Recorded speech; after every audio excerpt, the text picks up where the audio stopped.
जो सदन में एक जवाब आया है, माननीय केंद्रीय राज्य मंत्री के हवाले से जवाब आया है और माननीय सांसद समाजवादी पार्टी लालजी वर्मा जी के द्वारा जो तारांकित प्रश्न पूछा गया था उसके परिप्रेक्ष्य में जवाब आया। और जवाब जब आया तो फिर से वही प्रदेश में वो हमारे जो कहना नहीं चाहिए लेकिन वो जो हमारे टेट पास शिक्षक साथी हैं और कुछ ऐसे जिनको कि इस टेट प्रभावित शिक्षक साथियों को परेशान करने में मजा आता है, फिर वो सारे ग्रुपों में उसको डाला गया। और यहां इतना ही नहीं, कल आपने एक देश के प्रतिष्ठित अखबार का मोटी हेडिंग छपी थी कि सरकार ने टेट अनिवार्यता के लिए संशोधन से कानून से किया इनकार, यानी टेट अनिवार्यता कानून सब पे होगा प्रभावी। और सारे हमारे जो 29 जुलाई 2011 से पूर्व के शिक्षक साथी हैं इतना हताश निराश होने लगे कि ऐसा लगा कि जैसे सब कुछ देख रहे हैं, मैं कुछ बोलूं उसके पहले फोन लगातार आ रहे हैं। शायद मुझे फ्लाइट मोड में डाल के तब लाइव आना चाहिए था, लेकिन अब आ गए। इतना हताश निराश हो गए कि ऐसे लगा कि सारा गे खत्म, सारी चीजें खत्म, नौकरी हमारी जा रही है। ऐसा कहां लिखा था, किसमें लिखा था?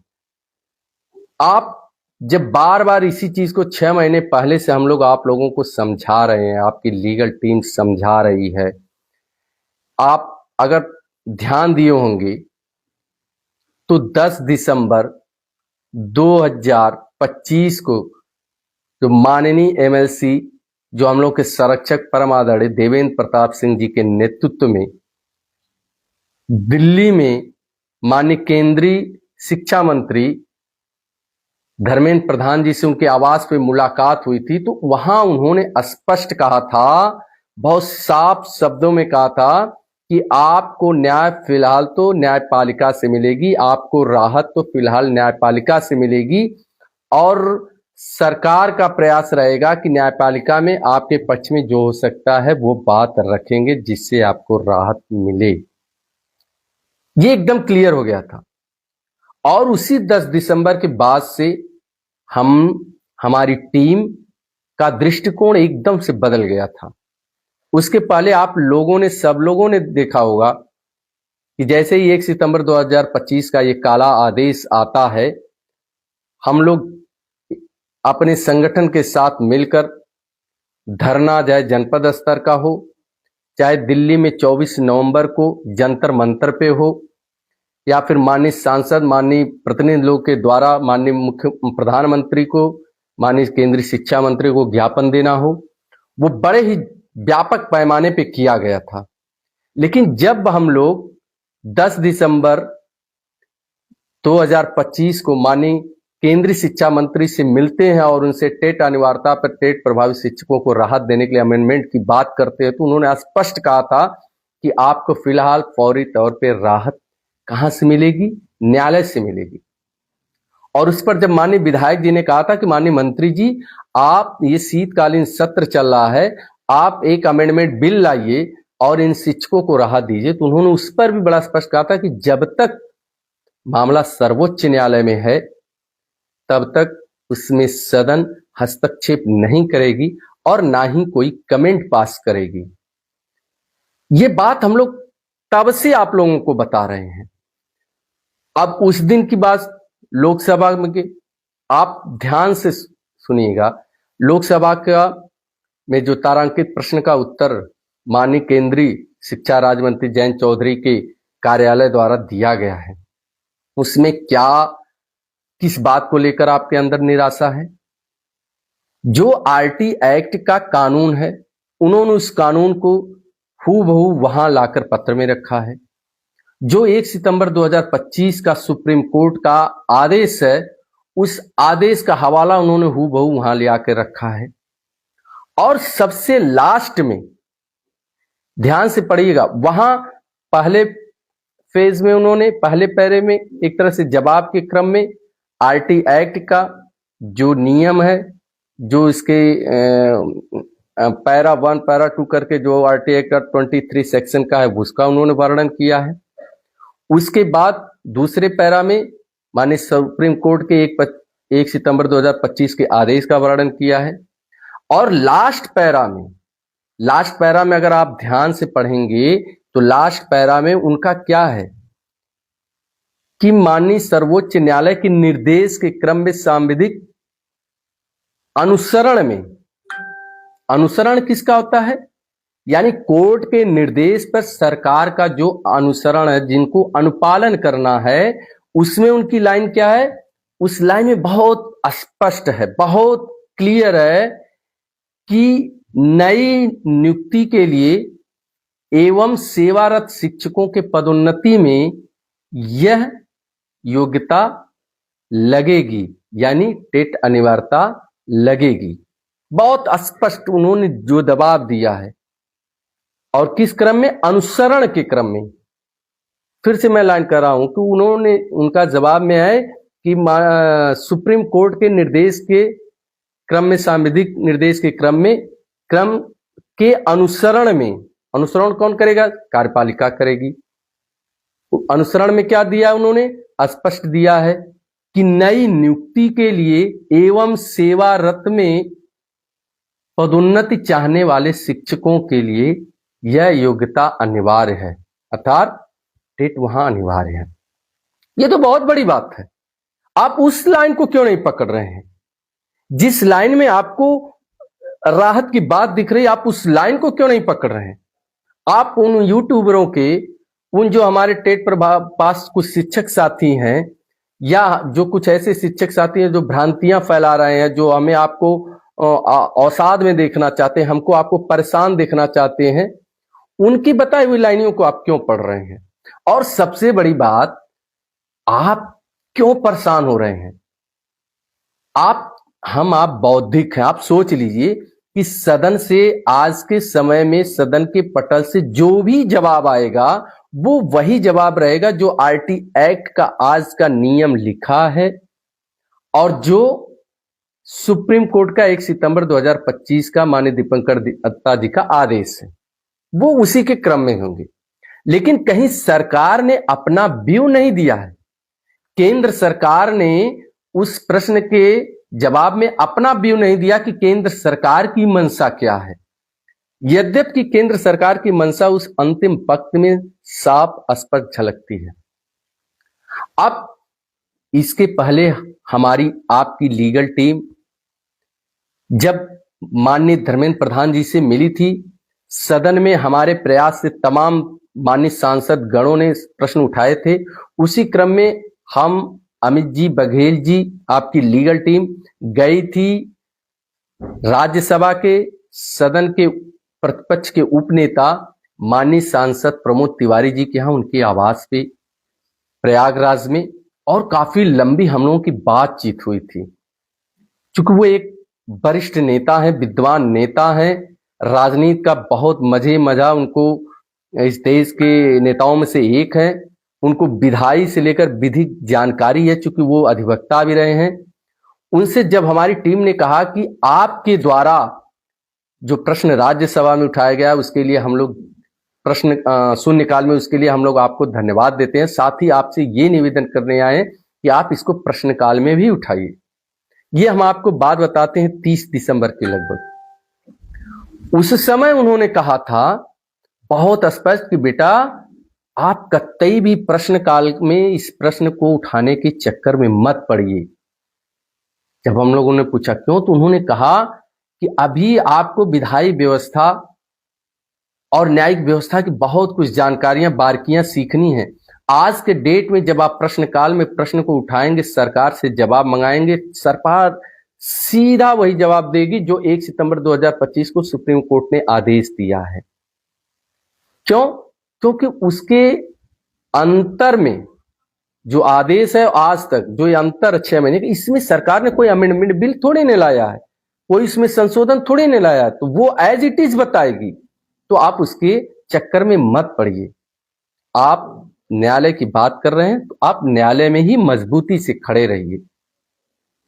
और उस समय भी लीगल टीम में आप लोगों से कहा था, सबसे कहा था, सारे इस देश के जितने शिक्षक संगठन हैं, हमने सबसे संपर्क साधा था, सबके तक अपनी दर्द, अपनी पीड़ा को बताने का प्रयास किया था कि अब निर्णय न्यायपालिका से आने वाला है, तो कृपया आप लोग अपने अपने रीट में देश के वरिष्ठ विद्वान अधिवक्ता को खड़ा करके देश के लाखों लाख शिक्षकों को न्याय दिलाने का प्रयास करिए।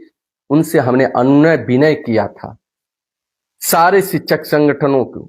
यदि हम लोग वहां नहीं पहुंच पाए हैं तो उनके जो शिक्षक हमारे साथ हैं, उनके विचारधारा से जुड़े, उनके माध्यम से हम लोगों ने संदेश दिया था, लेकिन किसी भी शिक्षक संगठन के कान में जू तक नहीं रेंगी। और जनवरी में जब यह लेटर आता है, आप उस समय को भी ध्यान दीजिए। इसलिए सारी बातें हम आपको बता रहे हैं कि आप क्यों पैनिक हो रहे हैं, क्यों परेशान हैं हम लोग लड़ने के लिए, क्यों आप परेशान हैं? आप ध्यान दीजिए, तमाम हमारे शिक्षक साथी जो इस लाइव को सुन रहे होंगे, जैसे ही जनवरी के फर्स्ट वीक में इसी केंद्र सरकार के शिक्षा मंत्रालय से पूरे देश के प्रदेश की सरकारों से टेट पास शिक्षकों का डाटा जुटाया गया था कि 2011 से पूर्व कितने शिक्षक हैं, उनका डाटा, जो टेट पास है उनकी डाटा दिया जाए, उनको क्रमवार, उम्रवार, जैसे कितने उम्र के हैं। उस समय यही संगठन के लोग कह रहे थे कि दबाव काम आया, सरकार तैयार हो गई है, अब ये बजट सत्र में अमेंडमेंट बिल लाएगी, इसीलिए ये डाटा तैयार कर रही है, कितने टेट पास हैं, कितने नहीं पास हैं, और कितने 1 सितंबर 2025 के इस आदेश से प्रभावित हो रहे हैं। उस समय भी हम लोगों ने एक ही बात कहा था कि कतई भी आप विश्वास मत करिए सरकार के पत्राचार व्यवहार पर। क्या केवल एक पत्र के जारी होने से कि देश में कितने टेट पास है, कितने टेट पास नहीं है, उससे हम अपने आंदोलन को रोक दें, अपने प्रयास को रोक दें? कतई नहीं। और आज जब ये लोग इंतजार कर रहे थे कि बजट सत्र में अमेंडमेंट बिल लाएगा, क्योंकि हम लोगों ने प्रयास किया है, हमने सरकार पर दबाव बनाया है, तो क्या आया? वही खोदा पहाड़ निकली चुईया। उस समय भी हम लोगों ने कहा था कि आज के डेट में बिना पुनर्विचार याचिका की सुनवाई के स्टेट प्रकरण पे कुछ भी नहीं अपडेट नया सरकार द्वारा होने वाला है। तो तमाम संगठनों के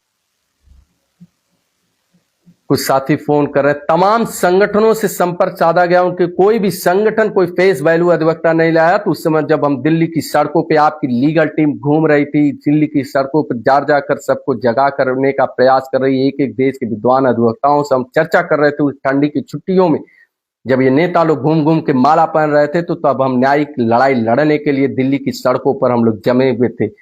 हम अपनी तैयारी कर रहे थे, क्योंकि हमें पता था कि अब जो भी मिलेगा वो न्यायालय से मिलेगा, और वो न्यायालय से हमारा हक है, अधिकार है, मिलेगा। उसी क्रम में वहां हमें तमाम ऐसे विद्वान वरिष्ठ अधिवक्ताओं से हम लोग की बात हुई, उन्होंने स्पष्ट कहा था कि यह मामला पुनर्विचार का, रिव्यू का है। किसी भी जज को अपने फैसले को बदलने के लिए बहुत बार बार सोचना पड़ता है, और आप लोगों के पास ज्यादा अवसर नहीं है। आपको जितनी भी ताकत हो आप इस पुनर्विचार याचिका में लगा दीजिए। उसी समय हम लोग, अपने अध्यक्ष अमित सिंह और बघेल, हम सभी लोगों ने निर्णय लिया था कि हम पूरी ताकत लगाएंगे और देश के सबसे बड़े से बड़े अधिवक्ता को खड़ा कर न्यायपालिका में कम से कम इस देश के टेट प्रभावित शिक्षकों की आवाज बनने का काम करेंगे। और उस काम को हम लोगों ने किया है। और उस समय भी हम लोगों ने कहा था कि आप लोग धैर्य बनाकर रखिए, क्योंकि ये लड़ाई न्यायपालिका के है, न्यायालय से ही मिलेगा। और आज भी कर रहे हैं, पूरे दावे के साथ कर रहे हैं, इस दिल की आवाज से कह रहे हैं, सीना ठोक के कह रहे हैं कि जो प्रयास हम लोगों ने निर्छल निर्मल मन से किया है, अगर इस धरती पर कोई कहीं भी न्याय का कुछ भी अंश है, तो हमारा एक भी शिक्षक साथी 62 वर्ष से पहले रिटायर नहीं होगा। हम लोग पहले दिन से कर रहे हैं, आज कर रहे हैं। हमारी लड़ाई की एक स्टेप नहीं है। ऐसे आप एक ही स्टेप में घबरा गए, एक पत्र के आने से घबरा गए, अरे आपकी नियुक्ति कहीं कागज के टुकड़ों पे नहीं हुई है, आपकी नियुक्ति किसी प्रदेश के वहां के एक्ट के तहत हुई है, विज्ञापन निकला है, परीक्षा में बैठे हैं, तब जाकर आप अपने उस योग्यताओं को अर्हताओं को पास करके आपकी नियुक्ति हुई है। आप लोग सड़कों पे आप लोग क्यों बहस करते हैं कि भैया मैं उस समय टेट नहीं था? ये बहस आप कोर्ट में होगी, और कोर्ट में कौन करेगा? आपका अधिवक्ता करेगा, देश का विद्वान वरिष्ठ अधिवक्ता करेगा।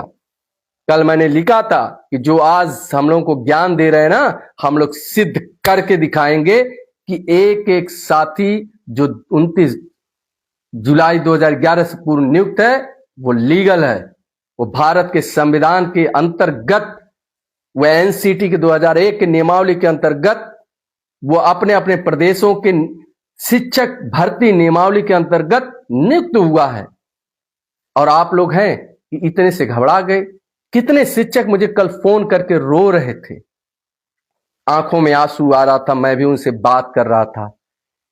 एक शिक्षक का तो मैंने रिकॉर्डिंग किया था, उसकी आवाज तक नहीं आ रही थी, और मैं अपने घर पे लाके सुनाया तो हमारे बच्चों तक की आंखों में आंसू आ गए। एक टीचर ने मुझे फोन किया कि सर आपने अगर फोन नहीं उठाया होता तो जान लीजिए कि मेरे प्राण निकल जाते, कि मैं इस अवस्था में था, मैं स्कूल के लिए निकला हूं लेकिन मैं अपनी गाड़ी खड़ा कर दिया हूं, मुझे बहुत तेज दर्द हो रहा है सीने में। आप सोचिए, ये जो अफवाह उड़ा रहे हैं, जो ये र्यूमर फैला रहे हैं, जो हमारे साथ के शिक्षक साथी हैं, हमारे जूनियर शिक्षक साथी हैं, अभी 2 साल 4 साल से हमारे साथ जुड़े हैं, वो हमारे सीनियर शिक्षक साथियों को पैनिक करने का काम करते हैं। कुछ संगठन से जुड़े हुए शिक्षक साथी भी हैं जो इस तरह का घटिया काम करते हैं कि इस तरह के अफवाहों को बल देते हैं। अरे आपको तो कम से कम सांत्वना देना चाहिए कि मास्टर साहब आप 15 साल 20 साल से नौकरी कर रहे हैं, आपको कौन हटाएगा। उल्टे ये शिक्षक उनको कहते हैं। ये जान लीजिए, इन सरकार भी जान ले, न्यायपालिका भी जान ले, हमारे शिक्षकों का एक एक आंसू, उनका एक एक दर्द, हम लोग इसको कभी भी भूलने वाले नहीं हैं। ये जो दर्द, जो आंसू आप लोग दे रहे हैं, ये कोई भी शिक्षक भूल नहीं सकता है। इस लड़ाई को तो हम जीतेंगे ही, लेकिन आज जो हमारे साथ व्यवहार किया जा रहा है, जो अपने ही लोग अपने साथ रहने वाले जिस तरह का दुर्व्यवहार कर रहे हैं, जिस तरह का अपमानित करने का, परेशान करने का काम कर रहे हैं, उसको भी एक एक शिक्षक भूलेगा नहीं। और साथियों, आप ऐसा क्यों सोचते हैं कि आपको हटा दिया जाएगा? 6 महीने हो गए, अभी इसी में किसी साथी ने पूछा कि सुनवाई कब होगी। क्रम वाइज आते हैं, बातों पे आते हैं, मुद्दों पे। हम लोग बार बार कहते हैं कि अब आप सुनवाई को लेकर चिंतित न हो। क्यों? क्योंकि आपकी सरकार एवं आपके